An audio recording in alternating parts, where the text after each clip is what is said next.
From the KBIA Newsroom in Columbia, I'm Addison Zanger. Missouri's new congressional map faces a major challenge after opponents turned in signatures to place the proposal up for a statewide vote. Jason Rosenbaum has more from St. Louis on why the move from people, not politicians, could be a significant blow to Republicans. People, not politicians, turned in roughly 305,000 signatures to place the map up for a vote. Even if some signatures are thrown out, it's very likely foes of the new map will hit their needed thresholds. Secretary of State Denny Hoskins could potentially reject the referendum, but People Not Politicians' Richard Von Glahn says he expects Missouri's judges will force Hoskins to reverse course. Our democracy belongs to us, not to politicians, and we're going to have the final say. If Hoskins' efforts to block the referendum are unsuccessful and People Not Politicians have enough signatures, the map cannot go into effect unless voters approve it next November. I'm Jason Rosenbaum.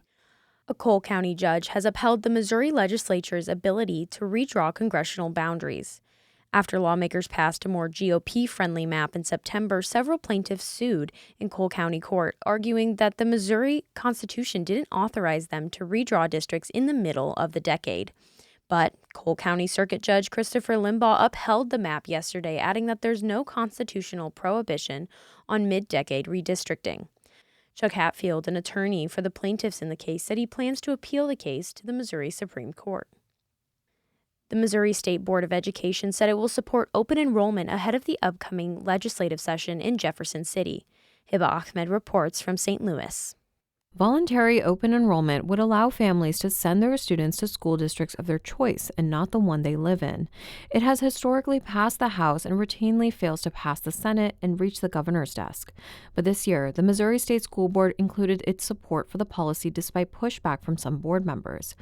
Michael Matusek of Kansas City says he supports open enrollment but voted against the measure. The State Board of Education supports legislation on voluntary public school open enrollment that is based on best practices as determined by DESE and stakeholders. That's not a very clear position statement on open enrollment, in my opinion. The board said it would provide more specific guidance on open enrollment in the new year. I'm Hiba Ahmed.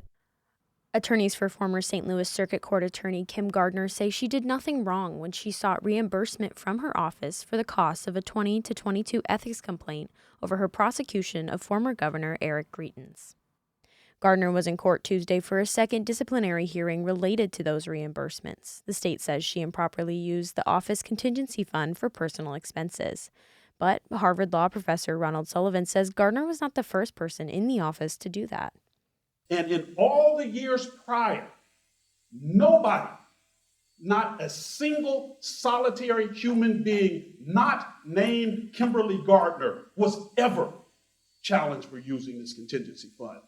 A 3-person panel will make a recommendation to the state Supreme Court. Its judges have the final say in the discipline Gardner will receive. I'm Addison Zanger, KBIA News, Columbia.